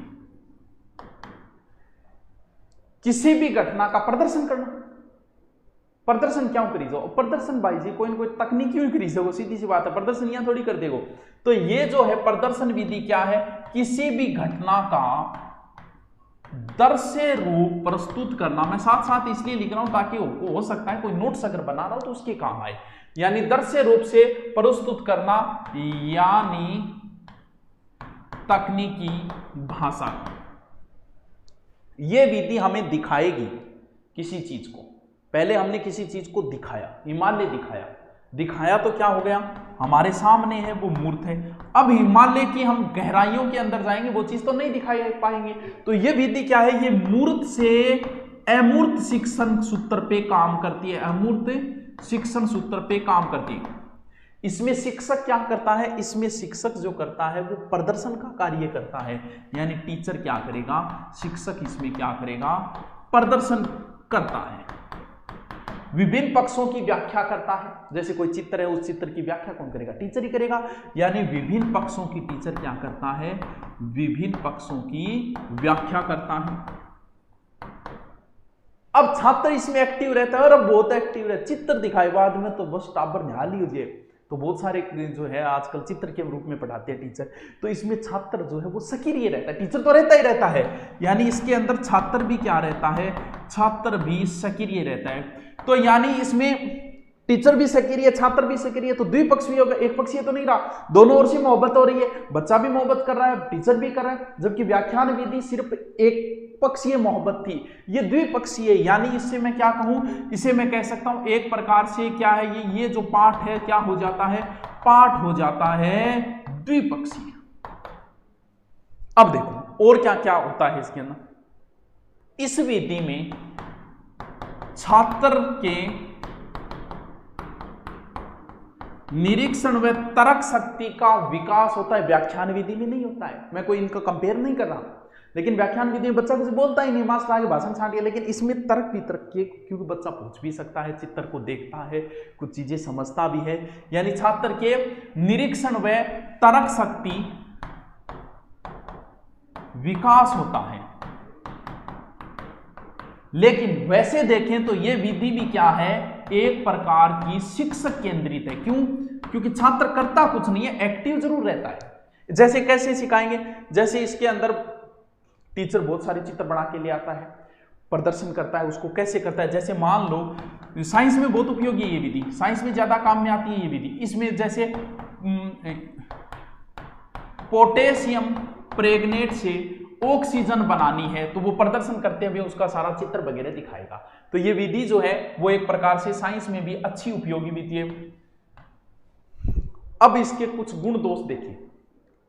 पहली बात तो ये कि मान लो बड़ी कक्षा है, गर्ल टाबर बैठे है, बंग लिए काम ये क्योंकि गैरडंत की विधि कई को नहीं, तो बड़ी कक्षा के लिए वैसे देखें तो ये उपयोगी नहीं है। लेकिन फिर भी जहां पे चित्र का प्रदर्शन किया जाए वहां पूर्णतः प्रकाश की व्यवस्था होनी चाहिए, यानी जहां प्रदर्शन हो प्रकाश की व्यवस्था हो, पूर्णतः पर्याप्त प्रकाश की व्यवस्था हो। अब इसके अंदर हम जोखिम भरे प्रदर्शन भी कर सका, परमाणु बम बनानो भी प्रदर्शन के माध्यम से सिखा सका, तो जोखिम भरा भी कर सका, यानी क्या लिखूं, जोखिम भरे प्रदर्शन कर सकते हैं। विशेष रूप से बड़ी नहीं छोटी कक्षा के लिए उपयोगी, बड़ी कक्षा में इतना नहीं, यानी ये किसके लिए उपयोगी है, छोटी कक्षा। लेकिन प्रदर्शन तो भाई टीचर ही कर रहा है, छात्र को मौका मिला क्या ना गुरुजी, छात्र ने क्या बोल बैठे हैं देख वो बिल्कुल, इसमें छात्र को प्रयोग करने का मौका नहीं मिलता, यानी क्या लिखूं मैं, छात्र स्वयं प्रयोग मौका नहीं, स्वयं को प्रयोग का मौका नहीं। और बड़ी कक्षा हो तो ये समस्या आती है। ये लो देखो टाबरो चीज़ें इतनी है मन मेरा होता है दिमाग में कम करवाया है, ये बहुत जो देखा है मैंने ज्योग्राफी वगैरह के मैटर डाल रखे, बड़ा पढ़ लेगा पूरा पढ़ लिया फिर कम कड़ाए हुए, अरे तो मुना इस चीज़ को लंबा खींचने से मज़ा थोड़ी आता है। ऑनलाइन की दुनिया यही है, अध्यापकों ऑनलाइन की दुनिया यही कि आपको कम समय में जितना दिया जा सके लंबा मत दियो, तभी तो मैं इसको लाइव क्यों नहीं कराया, लाइव कराऊं तो एक दिन में एक सेक्शन भी दियो, ताकि कम समय में आपको बहुत कुछ मिल जाए।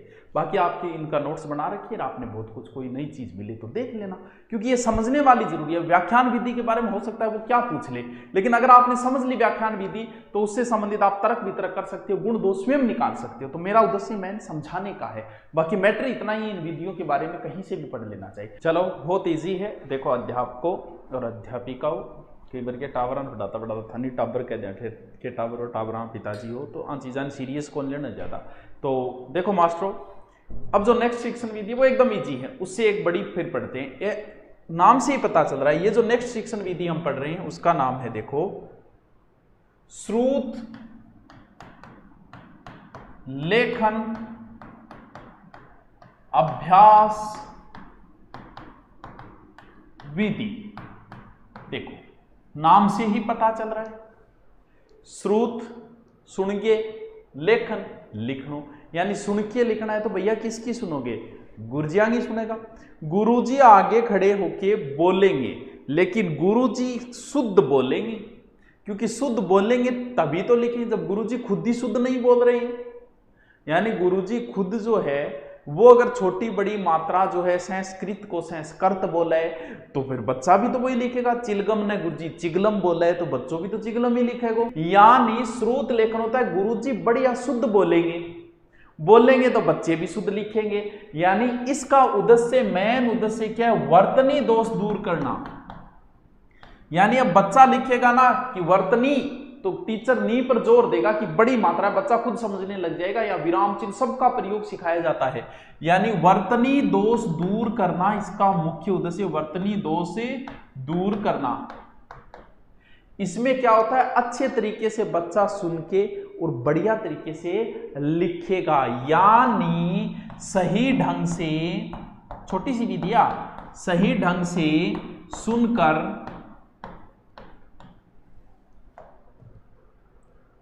सुनकर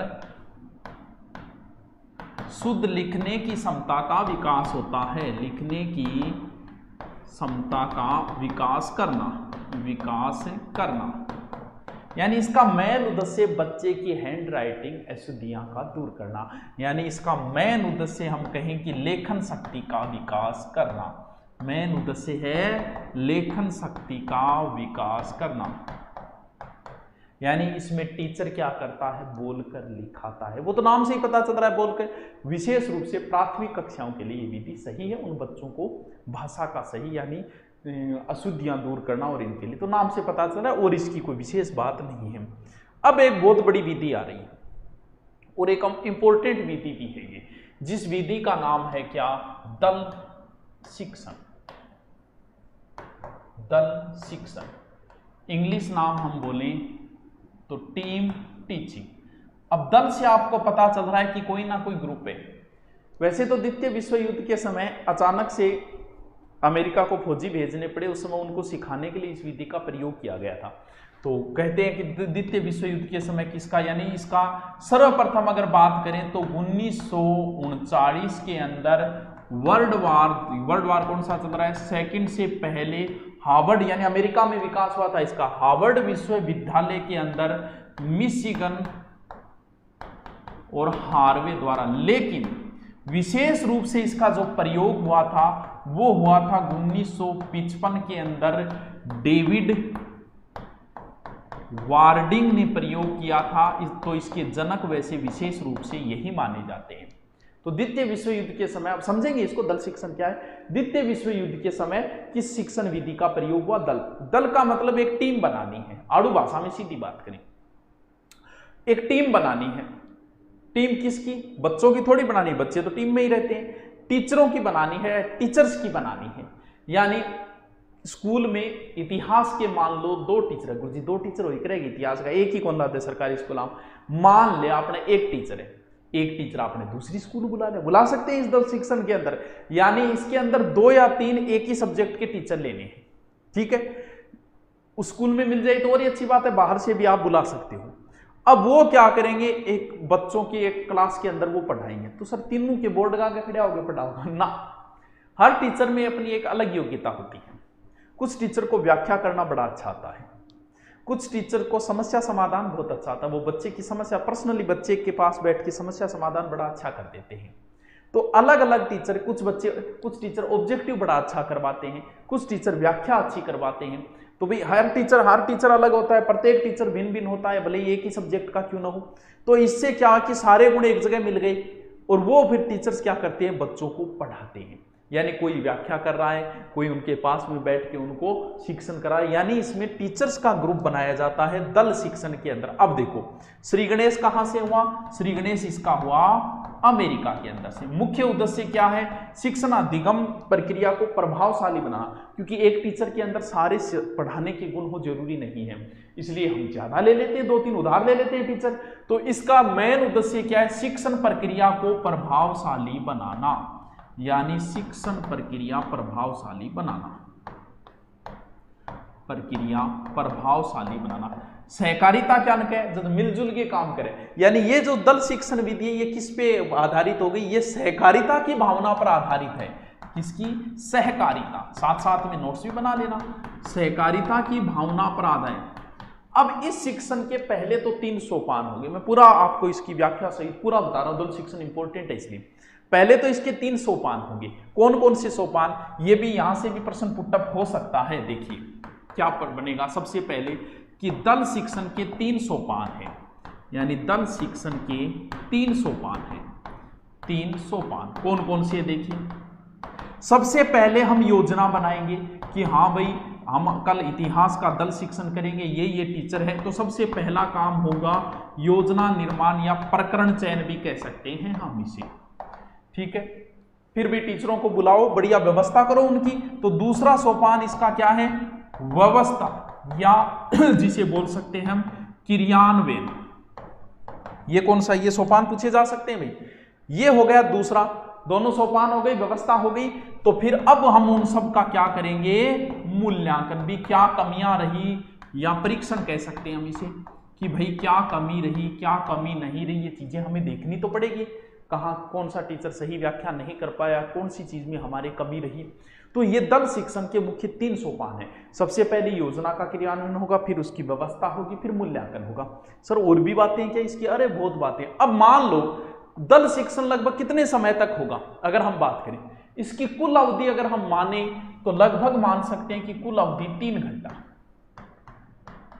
तो फिर इसका क्या प्रारूप होगा, देखो प्रारूप, हम 3 पार्टों में भी दल शिक्षण कर सकते हैं। इसका प्रारूप समझो कि हम दल शिक्षण को 3 पार्टों में भी कर सकते हैं। एक तो हम सीधा कर लेते हैं क्या, आम सत्र, ठीक है। दूसरा हम कर लेते हैं लघु सत्र, ठीक है। और तीसरा हम कर लेते हैं फिर प्रयोगशाला सत्र। प्रयोगशाला सत्र समझो अब इसको, क्या है ये क्या नहीं है।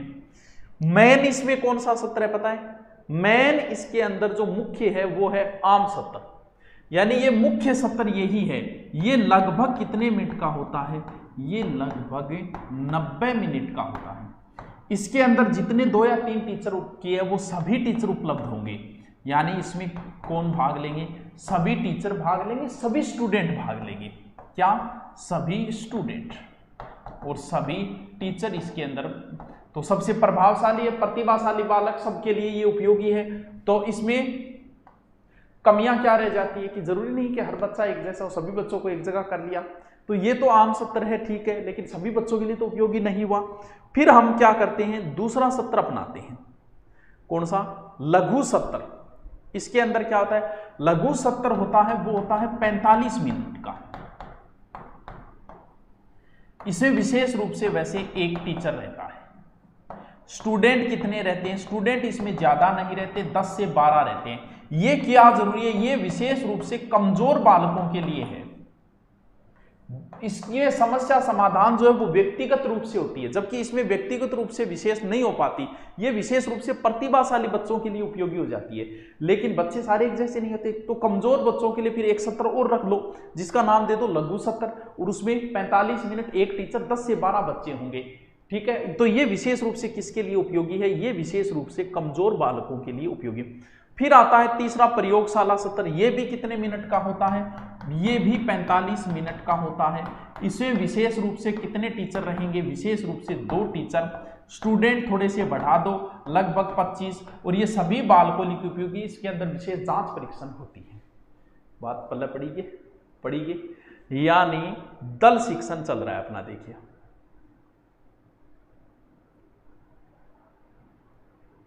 विशेष रूप से सेकेंड वर्ल्ड वार के समय प्रयोग ली गई थी इसे। हार्वर्ड विश्वविद्यालय के ये स्टूडेंट थे, मिशिगन हार्वे, लेकिन बाद में इसका जो सही तरीके से उपयोग होना हुआ टीचिंग में, तो वो तो 55 में डेविड हार्डिंग के समय अमेरिका में हुआ। सबको पता है शिक्षण पर सहकारिता की भावना क्यों ग्रुपिंग आती है। सबसे पहले योजना होती है इसकी तैयार, शिक्षण 3 सोपान होते हैं।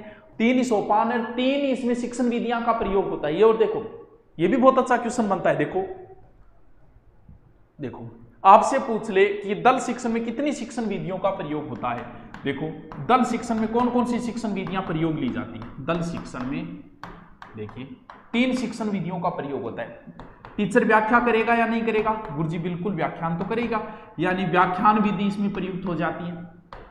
टीचर जाके दूसरा टीचर समस्या का समाधान करेगा, यानी दूसरी विधि कौन सी प्रयोग हो गई इसमें? समस्या समाधान विधि। समस्या समाधान विधि भी इसमें प्रयोग की जाती है। प्रश्नोत्तर भी हो जाती है, तो तीसरी कौन सी विधि? प्रश्नोत्तर विधि। ये भी इसके अंदर प्रयोग ली जाती है। समझे क्या बात को? पल्ले पड़ीगे मास्टरों। यानी एक ही शिक्षण विधि में 3 शिक्षण विधियां प्रयोग हो गई, फिर अच्छी विधि है ये तो। अब हम इसके कुछ गुण और दोष को देख लेते हैं। देखिए सबसे पहले हम देखते हैं कि दल शिक्षण के क्या गुण है। देखिए दल शिक्षण के विशेष गुण।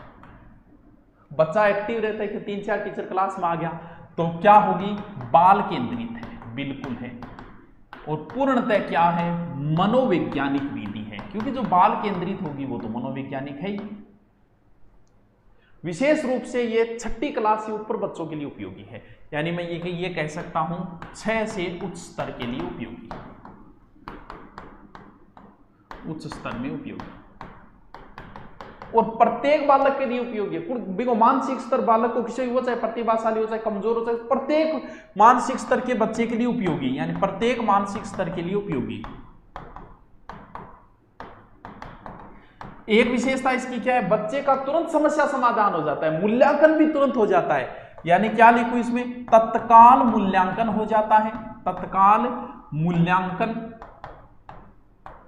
और इसमें जो ज्ञानात्मक, भावात्मक, क्रियात्मक तीनों उद्देश्यों की पूर्ति एक साथ ही हो जाए। वाह गुरुजी, तो बहुत ही बढ़िया शिक्षण विधि है। बिल्कुल, यानी क्या लिखूं? शिक्षण विधि का ज्ञानात्मक, भावात्मक, क्रियात्मक सभी उद्देश्य पूर्ति। अब देखो, अब मान लो कि इस शिक्षण विधि के अंदर हमने कोई बाहर से टीचर बुलाए, तो कोई ऐसा वैसा टीचर थोड़ी बुलाए, नामी टीचर को बुलाएंगे। इसका मतलब बच्चों को बढ़िया सब्जेक्ट के टीचरों से पढ़ने का मौका मिला है। यानी हम क्या लिखूं मैं? 6 नंबर लिखो, विषय विशेषज्ञों से पढ़ने का मौका। विषय काज बे गुरुजी आओगा रे भी स्कूल आ रहा, विषय विशेषज्ञों पढ़ने का मौका। और बच्चे को बहुत ज्यादा ज्ञान मिलता है इसके अंदर, व्यापक ज्ञान मिलता है इसके अंदर। और बच्चा सीखता भी कैसे है, बच्चा इसमें सीखता भी स्वतंत्र रूप से है, यानी क्या लिखूं, स्वतंत्र रूप से सीखता है बच्चा। और समस्या भी तुरंत दूर, यानी समस्या तत्काल दूर, समस्या तत्काल दूर। ये तो है इस विधि के गुण। अरे थोड़ा सा समझते ही शिक्षण विधियां तो बहुत ईजी है मास्टरों। अब हम देखते हैं इस शिक्षण विधि के क्या है, इस शिक्षण विधि के ऊपर क्यों कौन जा रहे हो, कौन जागे। अब हम देखते हैं इस शिक्षण विधि के कुछ दोष। देखिए कौन कौन से दोष है, एक दो दोष तो हर चीज में कि देखो इस शिक्षण विधि के अब दोष थोड़ी सी खर्चीली है, बारू मास्टर वगैरह बुलाना और तो ये विधि क्या हो जाती है, एक प्रकार की खर्चीली विधि है। आयोजन अगर हम इसका कर रहे तो नियंत्रित परिस्थितियों के अंदर करना पड़ता है, यानी थोड़ा बहुत ध्यान भी रखना पड़ता है। यानी आयोजन भी क्या होता है, नियंत्रित परीक्षा, आयोजन भी क्या होता है, नियंत्रित परिस्थिति में, और यह विधि प्राथमिक स्तर के बच्चों के लिए अनुपयोगी है। यानी क्या लिखूं, यानी 6ठी से ऊपर के लिए उपयोगी है, तो प्राथमिक स्तर में अनुपयोगी। ये लो जी, इतनी बड़ी विधि है, फुल डिटेल बता दिया जितनी दल शिक्षण का। चलो अब नेक्स्ट देखते हैं। नेक्स्ट विधि देखिए, भाषा से, देखते जाना बस आप तो, भाषा से शरण विधि। इस विधि को अव्याकृति विधि, अव्याकृत विधि भी कहा जाता है। चीज क्या है, पहले तो जो शब्द दिया गया उसका अर्थ समझो।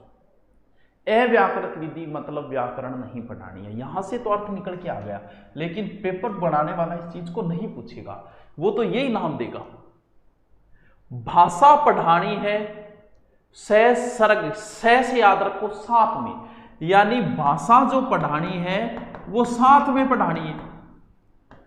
यानी आप अलग से ग्रामर मत पढ़ाओ। इस विधि को मानने वाले क्या बोलते हैं, इस विधि को भाषा सहस्रक विधि को मानने वाले कहते हैं कि आप अलग से, क्यों, अव्याकरण होगी तो आप दोनों नाम साथ याद रखोगे, भाषा सहस्रक अव्याकरण विधि, भाषा सहस्रक अव्याकरण विधि, भाषा सहस्रक अव्याकरण विधि। यानी कि व्याकरण का आप अलग से ज्ञान मत दो, तो गुरुजी अलग ज्ञान नहीं दे क्या, यानी ये आप कहें कि व्याकरण पढ़ाना ही गलत है। यानी इस विधि को मानने वाले कहते हैं कि व्याकरण पढ़ाना ही दोषपूर्ण है, यानी व्याकरण को पढ़ाना ही दोषपूर्ण है, तो फिर व्याकरण क्या पढ़ा, बोल की कौन कर दो, ठीक है करो बच्चे ने और बढ़िया लेखक की किताब दो जगह के अंदर भाषा को सही प्रयोग में, वह पुस्तक पढ़ने को दो। अच्छा चलो मान ली बात, यानी इस विधि को पढ़ाने वाले क्या बोलते हैं कि बच्चों को अच्छे लेखकों की पुस्तकें दो जिसमें भाषा का सही प्रयोग, यानी अच्छे लेखकों की पुस्तक पढ़ने को दो।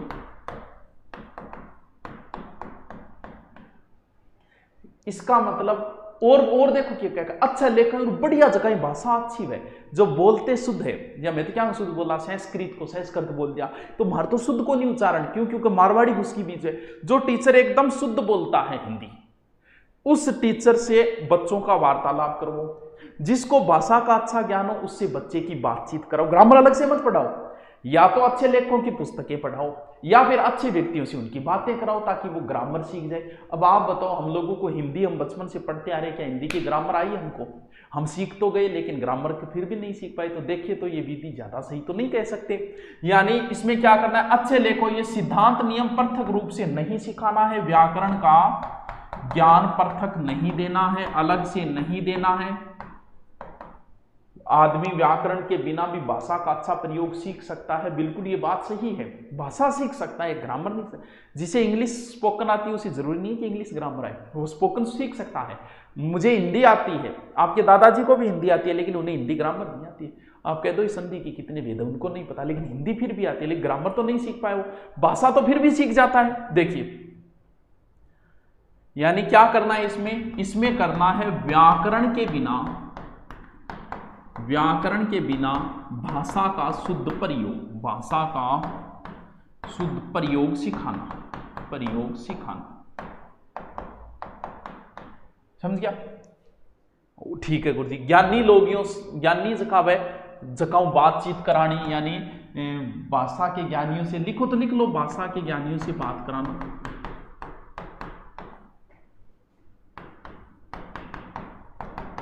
बातचीत करवाना।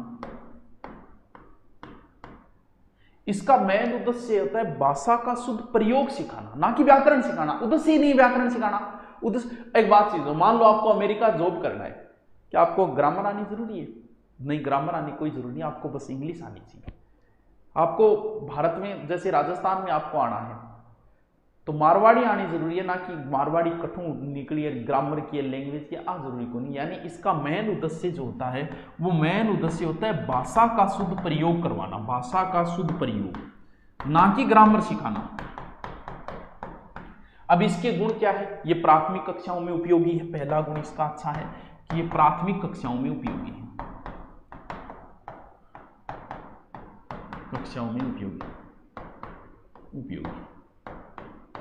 यानी हम अभ्यास द्वारा भाषा को सिखा सकते हैं।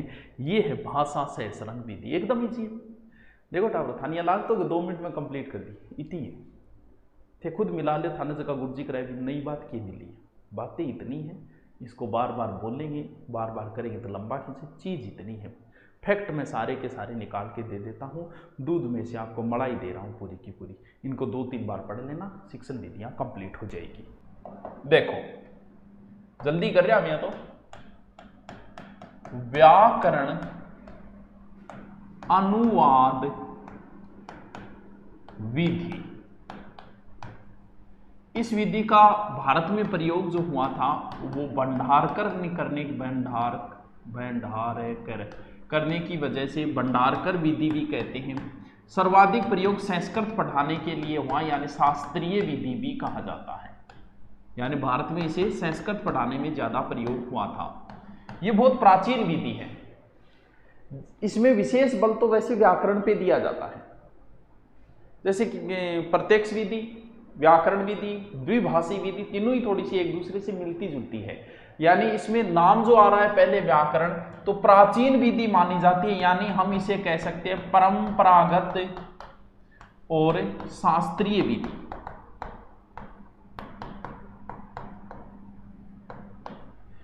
द्वितीय भाषा समझ गए हमारी, जैसे आप अगर आपकी प्रथम भाषा हिंदी है तो द्वितीय भाषा जैसे इंग्लिश है, संस्कृत, तृतीय भाषा, तो वो जो भाषा है वो द्वितीय भाषा में आ गई। यानी इस विधि का सर्वाधिक प्रयोग जो होता है वो किस में होता है? सर्वाधिक प्रयोग जो है कौन सी भाषा पढ़ाने में?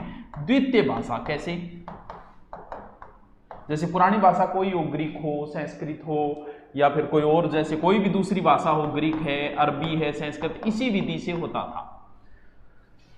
वैसे तो अन्य भाषा के व्याकरण की तुलना मातृभाषा से की जाती है। जैसे नाउन है, संज्ञा, हमारी संज्ञा के साथ तुलना करके, यानी विशेष बल किस पे दिया जाएगा? विशेष बल व्याकरण पे दिया जाएगा। व्याकरण शिक्षण में इसमें उपयोगी है। मुख्य उद्देश्य भाषा शिक्षण कौशल में दक्षता प्रदान करना। और क्या? और है अन्य भाषा की व्याकरण की तुलना, अन्य भाषा व्याकरण की तुलना किससे होती है? मातृभाषा के व्याकरण से करते हैं और शुद्ध भाषा सिखाते हैं। पहले क्या करना है? जैसे आपको इंग्लिश पढ़ानी हो तो सबसे पहले इंग्लिश में आपको क्या पढ़ा है? टेंस, ग्रामर, ऐसा ही किया होगा। आपको संस्कृत सिखाने के लिए गुरुजी सबसे पहले क्या पाठ शुरू कर दिया? नहीं, सबसे पहले उन्होंने संस्कृत के ग्रामर का आपको ज्ञान दिया। बस वही बात है। यानी इसमें क्या किया जाता है? सबसे पहले सर्वप्रथम द्वितीय भाषा के व्याकरण का ज्ञान दिया जाता है। क्यों? क्योंकि नाम ही व्याकरण विधि है, तो द्वितीय भाषा के व्याकरण का ज्ञान दिया जाता है। बोलने की अपेक्षा लिखने पढ़ने पर बोले तो थान ग्रामर पढ़ाओ नहीं, बोलना रो काम को नहीं है। लिखो संधि, लिखो समास, लिखो उपसर्ग, लिखो प्रत्यय। यानी बात आपके समझ में आई क्या? व्याकरण अनुवाद विधि, सबसे पहले आपको ग्रामर का ज्ञान देना है। व्याकरण शब्द पहले आया है, ये संस्कृत के लिए प्रयोग होती थी। प्राचीन समय में हमारे ऋषि मुनि संस्कृत पर बढ़ाने से पहले प्रयोग करते थे, इसलिए इसे शास्त्रीय विधि, परंपरागत विधि भी कहा जाता है। द्वितीय भाषा के लिए उपयोगी है। और दोनों हमारी भाषा, हमारी ग्रामर, हिंदी ग्रामर और संस्कृत ग्रामर का कंपेयर कर दिया जाता है। हमारी ग्रामर और इंग्लिश ग्रामर का इसके अंदर कंपेयर कर दिया जाता है। अब इस विधि के कुछ दोष है, क्योंकि हर व्यक्ति में दोष गुण है, तो हर शिक्षण विधि में भी कुछ दोष और गुण है। अब एक बात बताओ, जैसे हिंदी ग्रामर की मैं तुलना करूं संस्कृत इंग्लिश ग्रामर से कर लेता हूं। हिंदी में तो संज्ञा 3 है, इंग्लिश में 5 है। स्वर संधि के भेद हिंदी में 5 है, संस्कृत में शायद 8 है, कंफर्म नहीं मुझे, शायद 8 होनी चाहिए। तो तुलना कैसी होगी भैया? यानी दो भाषाओं की ग्रामर कभी सेम हो ये जरूरी नहीं है। ये पहला दोष है इसका कि दोनों भाषाओं ग्रामर यानी दोनों भाषाओं का गठन समान नहीं होता है कभी भी। अब जैसे मैं हिंदी पढ़ा रहा हूं, चलो ठीक है, मान लो कोई टीचर इंग्लिश पढ़ा रहा है, ठीक है, वो आपको इंग्लिश का ज्ञान दे रहा है ग्रामर का। जरूरी है क्या जो टीचर इंग्लिश पढ़ा रहा है उसे हिंदी की ग्रामर आती हो? कोई जरूरी नहीं है। क्यों? क्योंकि दो भाषाओं के अंदर किसी एक टीचर की पकड़ होना मुश्किल काम है। संस्कृत पढ़ाने वाले को जरूरी थोड़ी है कि उसे हिंदी की ग्रामर कंप्लीट, ठीक है निकली हुई है, लेकिन फिर भी अंतर तो हो ही जाता है। तो वही बात है कि भाई ये तो टीचर के लिए यानी सही अनुवाद वही कर पाएगा ना जिसको दोनों भाषाओं का ज्ञान हो। यानी इस विधि में सही अनुवाद वही करेगा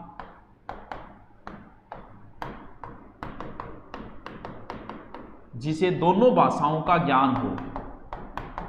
इस कारण हम कह सकते हैं कि यह विधि क्या है? वैज्ञानिक विधि नहीं है, अवैज्ञानिक विधि है। क्यों? क्योंकि ऐसा संभव नहीं है, वैज्ञानिक विधि नहीं है, ये वैज्ञानिक विधि नहीं है।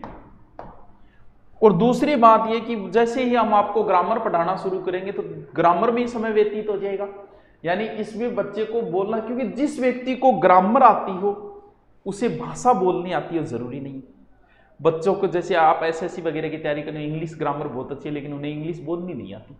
बोलनी अलग चीज है, ग्रामर एक अलग चीज है।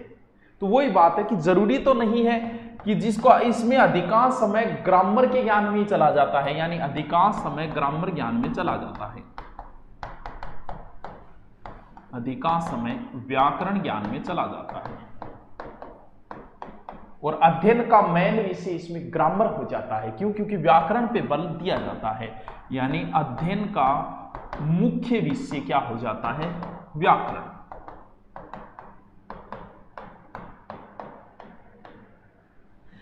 एक व्यक्ति है जॉन बेसडो, सही आदमी था, उसने इस विधि का विरोध किया था। किसने? जॉन बेसडो।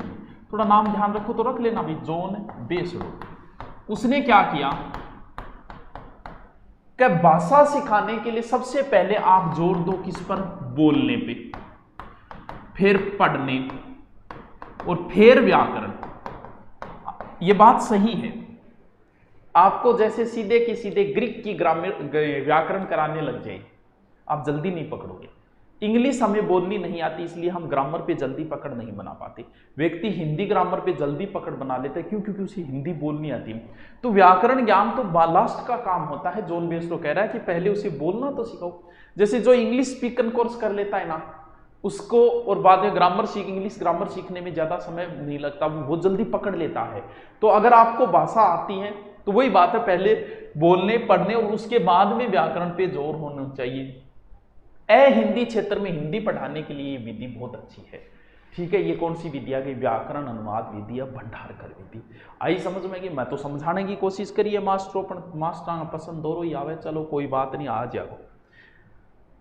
नेक्स्ट विधि बड़ी इंपॉर्टेंट है ये भी, जिसका नाम है द्विभाषी पद्धति, द्विभाषी विधि। देखो समझो इस चीज को। नाम, पहले तो नाम है द्विभाषी पद्धति। सबसे पहले हम इसका प्रवर्तक देख लेते हैं। देखो प्रवर्तक, इसका जो प्रवर्तक है वो है वेल्स के सीधे सीजे लिख दो, डॉडसन। ये वेल्स के थे, 1967 में इनका। द्विभाषी विधि में बंदा क्या कहता है? कहता है कि मातृभाषा, मातृभाषा मतलब जैसे अपनी हिंदी, वह विदेशी भाषा, दोनों का प्रयोग करो और विदेशी भाषा सिखाओ या दूसरी भाषा। द्वि का मतलब दूसरी, दूसरी भाषा मतलब इंग्लिश संस्कृत जो भी समझानी है। दूसरी भाषा सिखाने के लिए क्या करना है? हमारी मातृभाषा का प्रयोग करना है। दो तरीके होते हैं। जैसे ये विधि जो है ना, ये विधि अगर मैं बात करूं व्याकरण और प्रत्यक्ष विधि के मध्य कार्य करती है। प्रत्यक्ष विधि का मतलब एज इट इज व्याख्या की जाती है। जैसे हमें गुरुजी इंग्लिश का पाठ पढ़ाए, वो इंग्लिश कैसे पढ़ाते थे? वंस देर वाज ए करो, फिर वो कहते कि एक बार एक कौवा था, ऐसे ही बोलते थे।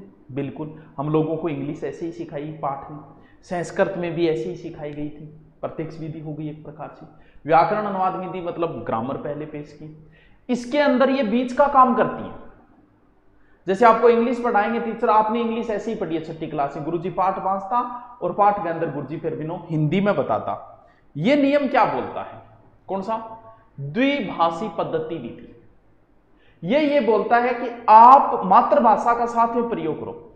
इंग्लिश मीडियम स्कूल में कोई टीचर पढ़ा रहा है और उसमें शब्द आ गया कोई भी, जैसे काऊ शब्द आ गया, ठीक है, तो वो काऊ को गाय नहीं बोलेगा, उस बच्चे को इंग्लिश में ही बताएगा। This is a animal, white colour जो भी है, यानी उसको इंग्लिश में ही बोलेगा। एक तो ये पद्धति होती है। हमारे हिंदी मीडियम में काऊ को कैसे समझाएगा? काऊ गाव है, जब वो दूध देखना, दूध पेकना, क्यों? क्योंकि वो हिंदी में बताएगा। इसमें दोनों ही प्रयोग करो ना, बीच विचारा काम करो नहीं। यानी द्विभाषी पद्धति में क्या करना है, वो शब्द प्रयोग लो जो बच्चा जानता है। जैसे क्या करना है कि जैसे मैं बच्चे को कह रहा हूं कि लो आम खाओ, ठीक है, बच्चे को पता है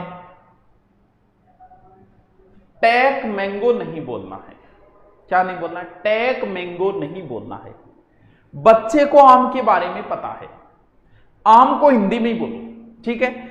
बच्चे के सामने आम लो, आम लेके आप कहो कि टेक मैंगो, सॉरी टेक आम। अब बच्चा इस चीज को समझ जाएगा। बच्चा जिन शब्दों को जानता है उनको हिंदी में प्रयोग कर लो, बाकी इंग्लिश में कर लो। यानी देखो, बच्चे को कहा कि टेक आम, बच्चा समझ गया है कि आम लेने के लिए कह रहा है अपने को, तो टेक का मतलब कहीं ना कहीं ये है। एक चीज बच्चा जानता है, दूसरी चीज उसको इंग्लिश में, यानी इसमें आधी घिचड़ पिचड़ करनी है, यानी आधी इंग्लिश आधी। बच्चा जो चीजों को जानता है उनको आप उसी की भाषा में प्रयोग करो, नहीं जानता या फिर उन चीजों को यानी आधा प्रयोग करो, बच्चा आधी बात खुद समझ जाएगा।